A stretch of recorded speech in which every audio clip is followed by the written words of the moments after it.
আসসালামু আলাইকুম ওয়া রাহমাতুল্লাহি ওয়া বারাকাতুহু। সম্মানিত দিনী ভাই বোনেরা, সমস্ত মুসলিম ভাইদের বোনকে বলছি, আপনারা আপনার সন্তানদেরকে সুশিক্ষিত করে তোলেন, সুশিক্ষিত করে তোলেন। আপনি দুনিয়া শিক্ষা দিবেন, কোনো সমস্যা নাই। ও দুনিয়ার সাথে সাথে আখেরাতের কিছু জিনিস আমল আপনারা শিখাই দেন। দুনিয়াতেও কাজে লাগবে, আখেরাতেও কাজে লাগবে। আপনি আপনার সন্তানদেরকে নামাজি বানান, নামাজি বানান।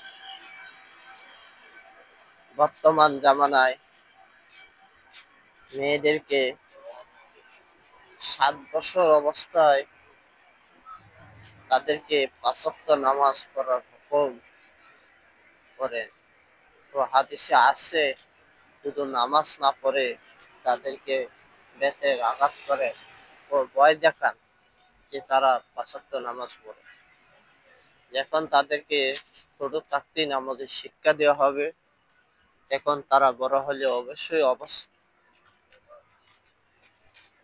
অভ্যস্ত হয়ে যাবে বড় হলে। আর যখন আপনি ছোট থাকতে ট্রেনিং দিবেন না, আপনি বড় হলে যত কিছুই বলেন উল্টা আপনার উপরে চার্জ করবে, রাগান্বিত হবে। আর যখন আপনি ছোট থাকতে রাগান্বিত করবেন ও সুশিক্ষা করে তুলবেন, দেখবেন সবসময় আপনার কথাগুলো মানবে। আর যখন আপনি দিনের লাইনে তাদেরকে চালাবেন, তারা দেখবেন আল্লাহ তাআলা তাদেরকে সুন্দর জ্ঞান বুদ্ধি দিয়ে আল্লাহ তাআলা তাদেরকে তৈরি করবে। নামাজের পাশে পাশে কোরআন আছে, হাদিস আছে। তাদেরকে শুধু যে দিনের শিক্ষা দিবেন তা না, দুনিয়ার ক্ষেত্রে ক্ষেত্রে আপনি দিনের শিক্ষাগুলো খুবই দরকার। আজকে আমি কোরআন পড়তে পারি না, আমার ছেলে মেয়ে পারে না। আজকে আমি মারা গেলে বাহিরেতে 3 জন 4 জন 10 জন মানুষকে আনা হয় কোরআন তেলাওয়াত করার জন্য। যে ভাই, ওই সময় যদি আমার সন্তানরা কোরআন পড়তো, ও কোরআনটা খতম করে নুনাজারি করতো, আল্লাহ তাআলা এটা সবচেয়ে বড় পছন্দনীয়, সবচেয়ে বড় পছন্দের।